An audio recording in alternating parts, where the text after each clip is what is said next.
After we ng closing remarks, we will distribute the certificates, right, by association. Kasi alam ko po marami pa po may mga uuwi na. Listen to the closing remarks and the closing message coming from the chairman of the Rules and Regulations of the Game Committee and the executive board member of the Philippine National Volleyball Federation, ladies and gentlemen, Sir Yul Pinosa. Okay. So, thank you, JJ and Gasman.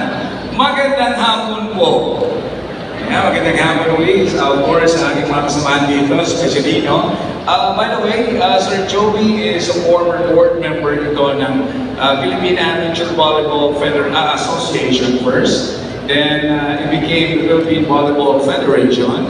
Yan, sila po yung aming mga bossing, sila po mga tumutulong, nag-organize ng iba't ibang activities ng volleyball dito sa Pilipinas. And of course, with other international competition and events. Po si Sir Joey Sanman. Yan. Thank you, and ito na, makasamahan po natin.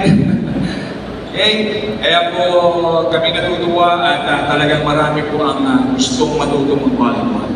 At marami gustong matutong mag-referee. Marami gustong tumulong para mapaunlad yung ating pong pinamahal na sports volleyball. Gusto natin maging maayos ang mga paglalaro. Gusto natin maging maayos na matapos ang isang laro at ang isang buong torneo o isang tournament. Yan, nakakatawa po yan sa kagustuhan ko na yan. Ngunit, tayo po ay, sabi nga, marami ng paalala yung mga kasama ko natin dito. No? Marami na sila na binigay ng pointers. At kung una naman, no, pakidagdagan na lang, dahil po, isa ito sa ating mga responsibilidad bilang mga accredited referees of the Federation and of course of volleyball.